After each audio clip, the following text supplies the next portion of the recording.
Madame le préfet d'Eure-et-Loir, Monsieur le maire de La Ferté-Vidame, si j'étais un chanteur, je dirais « Bonjour La Ferté-Vidame ». Et je suis tenté de dire « Bonjour Woodstock, le Woodstock de Citroën ». Bonjour les fans, les admirateurs, les collectionneurs de Citroën. Bonjour à vous tous qui maintenez la flamme allumée un jour par André Citroën, qui ne s'éteint pas, qui ne s'éteindra pas. La Ferté-Vidame, la fierté Citroën. Depuis longtemps, dans le monde, des hommages ont été rendus à André Citroën, le quai André Citroën où se trouvait l'usine de Javel, la station de métro Javel André Citroën récemment redécorée à l'occasion du centenaire. Ici et là, des boulevards et des écoles portent son nom. Une chaire de recherche, André Citroën à l'école polytechnique. Aux États-Unis, suprême hommage des Américains, un espace lui est dédié à tout jamais à l'Automotive Hall of Fame, le salon des célébrités automobiles. En octobre 1998, il a été le premier Français admis dans ce temple et j'ai eu le privilège de recevoir le trophée en son nom.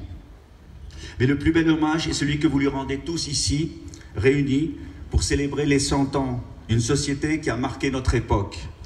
C'est le plus vaste rassemblement de passionnés d'une marque jamais vu dans le monde. C'est le plus grand musée automobile à ciel ouvert de l'histoire, certes éphémère, mais bien réel, en attendant qu'un vrai musée soit un jour créé. C'est aussi la plus grande joaillerie en plein air du monde. En effet, vos véhicules sont de vrais bijoux, grâce à vous qui les collectionnez avec amour et savoir-faire. Les voir ici rassemblés montre combien la marque a été créative et combien vous avez été inventif et méticuleux pour les maintenir comme neufs. Quelle autre marque a créé autant de voitures mythiques? Ici sont-elles, la Tipa, l'Auto-Chenille, la Rosalie, la traction avant conçue par André Citroën avec tous les inventeurs et ingénieurs qu'il a su repérer et mettre en valeur. Et aussi celles qui ont été créées après lui, la 2 chevaux, la DS, la Méhari, la SM, la CX, la C6 et toutes les autres. Lors du vote de la voiture du XXe siècle par les internautes du monde, en l'an 2000, ce fut la seule marque à s'être distinguée par la présence de 3 modèles parmi les 20 voitures les plus votées, la traction avant, la 2 chevaux, la DS. En juin 1919 commence une belle aventure automobile, mais tout a démarré avant, 18 ans plus tôt, avec la fabrication des engrenages à chevrons qui ont inspiré la forme du logo de Citroën. La Première Guerre mondiale commence et Bernard Citroën, son cher frère, meurt dans les tranchées. Un drame pour André qui, combattant sur le front, se sent exaspéré par le déséquilibre.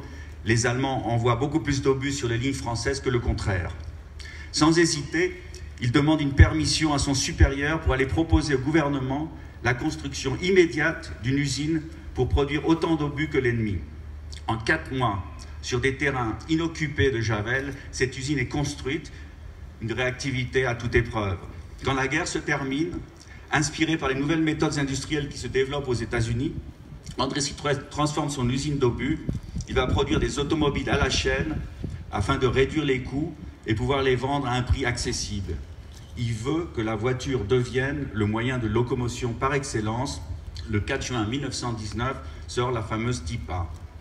Nouveau venu sur un marché où d'autres fabricants comme Ford, Renault ou Peugeot existent depuis longtemps, il devient en 6 ans le premier fabricant français et en 10 ans le premier fabricant européen. 100 ans plus tard, les voitures Citroën sont partout. Il m'est d'ailleurs impossible d'oublier mon nom quand je marche dans la rue. À la télévision, à la radio, mon nom résonne lors des interruptions publicitaires. J'ai l'impression qu'on m'appelle tout le temps. Peu d'industries dans le monde ont 100 ans. Cette pérennité a été rendue possible par les équipes formidables des travailleurs, ingénieurs, cadres et dirigeants qui se sont succédés. L'impulsion donnée par André Citroën les a rendus citroënistes dans l'âme et dans le comportement. Comme s'ils faisaient partie d'un clan qui partage une vision, une motivation, un savoir-faire, une complicité. Quelle ferveur chez ceux qui un jour sont entrés dans l'univers de Citroën. Vous, les collectionneurs, les passionnés, m'avez toujours impressionné par votre attachement à la marque et votre admiration envers son fondateur. Un engouement qui laisse parfois la place à de la vénération. Que dire des photos d'André Citroën, surnommé affectueusement le patron, que certains ont collé dans leur voiture. Que dire des pancartes « Merci André » que j'ai pu observer lors de vos rassemblements. André Citroën est une icône, comme le sont dans d'autres domaines Gandhi, Mandela et Jim Morrison. Et comment l'est-il devenu? Un ami psychanalyste américain, ici présent d'ailleurs, explique: alors que la guerre se termine, André Citroën démarre son activité avec enthousiasme, optimisme et détermination. Il transmet une énergie et un espoir que les gens, attristés et déprimés par les effets de la guerre, perçoivent. Son charisme aidant, il montrait que tout était possible et cela a marqué les esprits. Mes publications sur Internet ont généré de nombreux messages sur mon grand-père. Certains mots reviennent: une inspiration, un esprit, patrimoine national, un génie, un maître de la résilience. Selon le journaliste Philippe Doucet, André Citroën est guidé par les 3 vertus théologales définies par saint Paul: la foi, l'espérance, la charité. La foi dans l'humanité, l'espérance d'un monde meilleur pour tous, la charité, autrement dit l'amour de l'autre, la bienveillance envers l'autre, qui fait qu'il imagine la voiture comme un instrument qui facilitera la vie de ses concitoyens, qui les rapprochera. Un homme qui n'est nullement attiré par l'appât du gain. Il ne possédait rien en dehors de ses usines. Son appartement de Paris, rue Octave Feuillet, était loué, comme la maison à Deauville. Seul comptait sa famille, le succès de ses entreprises et d'être toujours à l'avant-garde. En 1924, quand il lance la croisière noire, la traversée de l'Afrique avec ses nouvelles autochenilles tout-terrain, il voulait ouvrir des voies de communication là où au mieux des pistes existaient, afin de mieux connaître le continent, rapprocher les populations et favoriser le commerce entre elles. En 1931, en lançant la croisière jaune, l'extraordinaire traversée en autochenille de l'Asie, du Liban jusqu'en Chine, mon grand-père voulait que ce soit le test ultime pour les hommes et pour les machines. Il voulait que l'automobile démolisse toute barrière géographique, culturelle et politique. Ce furent des opérations de relations publiques exceptionnelles, puisque les expéditionnaires rapportaient tous les soirs par radio les événements de la journée. Le public pouvait ainsi suivre l'évolution de l'expédition, une révolution dans la communication, alors que nous étions dans les années 20 et 30. André Citroën a tout inventé dans le domaine de la publicité et du marketing. Son nom sur la Tour Eiffel pendant 10 ans, l'illumination des monuments offerts à la ville de Paris, les panneaux de signalisation sur des routes de notre pays, les jouets Citroën pour les enfants, etc., etc. Il avait un sens inné des relations publiques, promouvoir la marque à temps complet.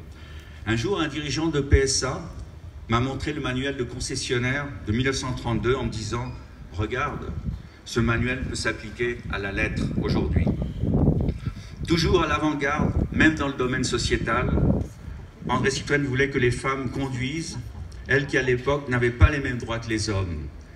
La femme moderne ne circule qu'en Citroën, fut un slogan qui avait outré les conservateurs de l'époque.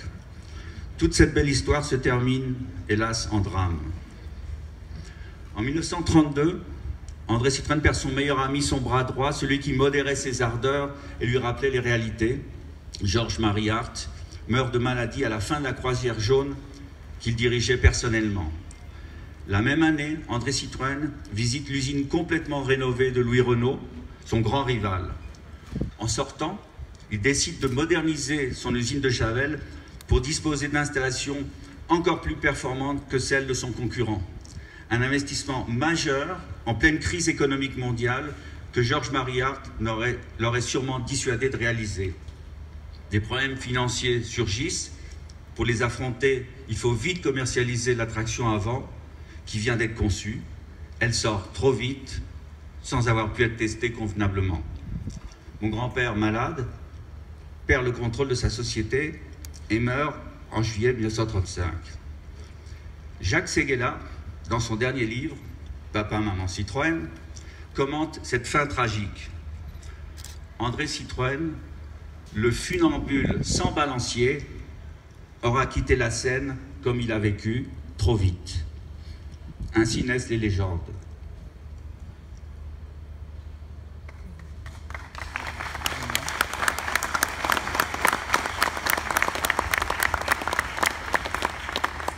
L'année suivante, 1936, la révolutionnaire traction avant devient un grand succès. L'entreprise renoue avec les bénéfices et repart de l'avant. André Citroën a apporté de la gaieté. Il adorait les chansonniers qui le brocardaient si souvent. Un jour, il décida de réunir les 12 chansonniers les plus connus et leur proposa en vers le concours suivant. Lelièvre, Morisset, Balton, Roppe et Dorin, vous m'avez maltraité de quatrain en quatrain. Grâce à moi, chaque jour, vous cueillez des bravos. Au meilleur d'entre vous, j'offre une 5 chevaux. Puis, chaque chansonnier donna lecture de son quatrain. Et celui qui gagna fut le chansonnier Léo Lelièvre avec ce joli poème. Lelièvre, mon aïeul, que l'on blague à la ronde, par la tortue un jour fut battu de très loin. Moi, grâce à Citroën, je gratte tout le monde. Rien ne sert de courir, il faut un moteur à point.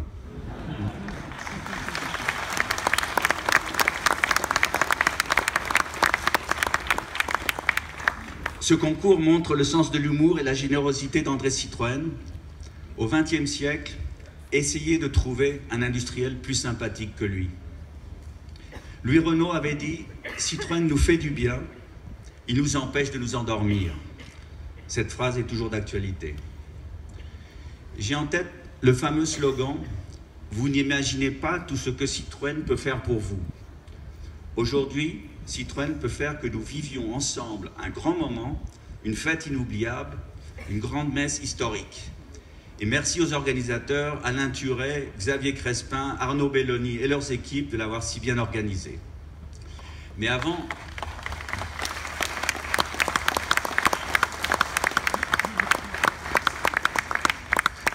de laisser libre cours à notre communion, je voudrais partager avec vous 2 messages éloquents, émouvants, récemment reçus. Le premier, celui de M. Franck Don, le délégué syndical central CFTC chez PSA, qui m'écrit « Quand j'ai été embauché en 1986 à Citroën-Aulnay, on sentait encore l'empreinte de la famille avec le souci toujours existant du bien-être de ses salariés. Je suis aujourd'hui PSA Group et je n'oublierai jamais pour autant la maison Citroën qui m'a inculqué la fierté de travailler pour cette entreprise. » Deuxième message, celui d'un ami latino-américain, un message définitif.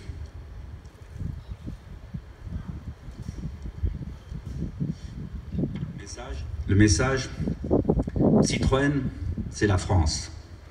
Citroën, c'est la France.